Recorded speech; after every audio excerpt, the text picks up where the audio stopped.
So good afternoon. So I'm going to talk a little bit about farm safety, and I named this "Don't Wing It," safety on a broiler farm. I tell you, 2025 was a humdinger of a year for me personally, from going through HPAI on my own farm. But I also had two incidences where I probably did myself some bodily harm, maybe took a little bit of life off my lifespan. And so I just thought it was really important to talk about some of the things, some of the risks that are associated. We work in a pretty dangerous business at times. Even just when you think about like just the type of equipment around, like live haul being around, it's dark, forklifts are going in and out of chicken houses. But one moment of carelessness can cost you more than a day's work. And really, safety does start with us and the choices we make. So, safety matters. It's so important on a farm because if we're not looking for risks, we could have somebody who's working for us get hurt, we could get hurt. A hazard. I had a feed bin one time that every time I went to shut the slide on it, I felt like I got shocked a little bit. And I thought, well, maybe it's just my carpal tunnel. Well, come to find out, the feed bin, my ground had gone bad in the crossover, and my feed bin was electrified, right? So you don't want to ignore those types of things. Things can happen very quickly, and they can be certainly very harmful. And our goal is really to try to prevent injuries before they happen. And so here's just a little picture of my. This is me in the emergency room last year in June. And so I was opening the lid on my eco-drum composter, and I was in a hurry. I had an inspection that afternoon. I was rushing. I pushed the door open on it, and I set my hand down to reach down to grab my bucket to pour it into the unit, and the door closed on my finger and crushed it to my middle finger too. And so you can kind of see it actually cracked my finger. I got 12 stitches, and I wasn't so sure I would lose my finger, or the tip of it, but it turned out okay. But oftentimes it's those moments you think about, we're tired, we're in a hurry, things are going on, we're pulled in a lot of different directions, and we just really got to be mindful and conscientious. So there's lots of different types of injuries that you can get on a poultry farm. There's machinery-related injuries, electrical injuries, slips, trips, and falls. This time of year, you think about litter conditions in your poultry houses. It's kind of challenging when we've had the rain we've had, to keep things dry, and things can get really slippery. So just taking our time and being careful. Tripping over hoses, cords, uneven flooring, all those things, ladders, trying to access feed bins, whatever it might be. Also, we have a lot of repetitive types of injuries, from carrying buckets, picking up dead, bending over, and just, we had a guy who set up for Ag Week here, and he was like, he was running around like a little chicken with his head chopped off. And I said, remember, you might be 19 now, but one day you're going to be old, right? You're going to, take care of your body. So keep those things in mind.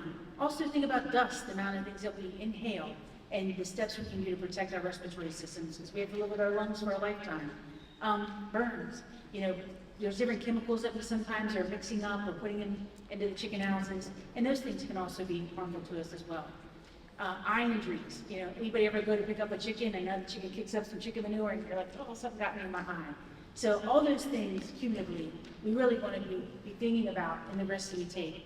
When you think about augers and fans, I have a couple pictures I'm going to share with you of people who have been injured locally and gotten hurt. And so just taking the time to think about where those risks come from and how to slow down and take steps to protect yourself.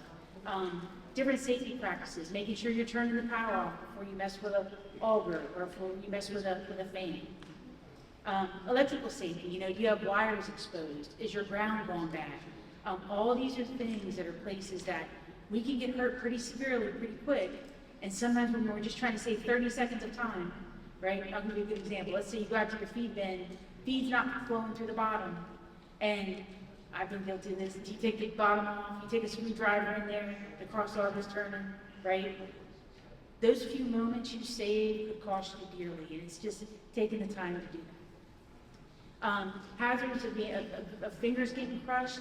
When you think about, when you walk in your chicken house, it's negative pressure, right? There's vacuum being created.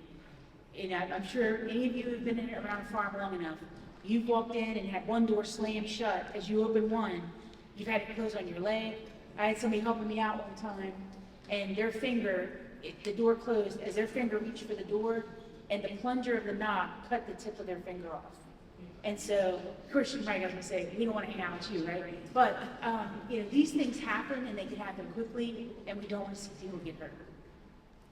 Amputations, when you think about the tractors, you might be hooking up implements, PTO shafts, all these things, chains, augers, are all places where, you potentially could get hurt.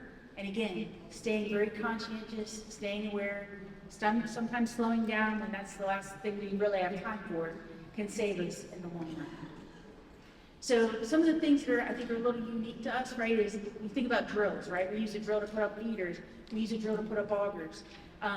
I've seen a couple people that have, I've talked to that they had the drill, and with houses being taller with that third feed line, right, that auger's right in their face. People have been knocked unconscious. Here's somebody who got a black eye. Like I say, drills can be extremely dangerous. If you have long hair, I'm going to show you a picture of that. Like I say, there was somebody who was actually putting up their feed line, and they were stabilizing the post with their hand. They had gloves on. The glove got caught. It ripped their finger off. Okay? And so if you're somebody who likes to do that to stabilize a drill, get yourself like a 3/4 inch piece of PVC, put it on the handle itself, then put it in the drill, if that's the way you want to do that. But there's little techniques you can do to protect yourself and keep yourself safe. So again, nobody wants to have this happen to them. One lady I know, like I said, she actually got knocked out unconscious from the drill hitting her in the head. Here's an example of what can happen when when your hair gets caught in the drill. So make sure if you've got long hair, you're pinning it up, or you're wearing a ball cap, or it's tucked away. This was actually like 3 months post the hair being pulled out. It pulled the whole half of her hair out. So again, make sure, like when you're handling drills, and sometimes it's the simple things that can catch us and get hurt. Here's a farm I went to. This guy was actually selling his farm. He had a catastrophic injury that he was just done. He said, I'm done. I'm getting out of the chicken business. And what happened was that he replaced a cord on a tunnel fan. And he was worried about the cord getting sucked into the fan. And the first time he made the adjustment, he unplugged the fan. The second time, he did not unplug it. And when he reached in to adjust that cord and so on, it caught his hand, and it split it. Like, you can see the top and the bottom in this picture, where it actually split his hand. He got out of the chicken house, he got on his tractor, drove up to his house, but they had to med vac him out because of the amount of blood he lost. So again, those little moments that you don't think about. Making sure we unplug stuff, making sure that, if you're working on an auger, you use 2 vice grips to hold it in place. And if you don't know what you're doing, call a professional. What it's going to cost you to have them do it versus losing a finger or being injured, it makes a big difference. So think about, personal protective equipment on a farm, whether you're wearing safety glasses, gloves, dust masks. Chicken houses can be pretty noisy, equipment can be pretty noisy. We talk about dedicated footwear. I don't know how many of us want to be really wearing steel-toed boots to be for dedicated footwear. Make sure you wear fitted clothing. If you're working with an auger and you've got something loose on, it can be, pulled into that auger and pull you right with it. And the same is true with the drill. So think about, if there was an emergency on your farm, what would you do, right?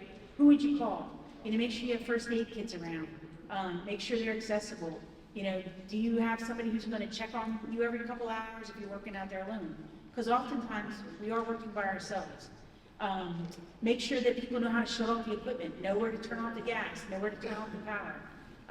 All these things cumulatively can really kind of protect the farm, but also protect us as well if something happens.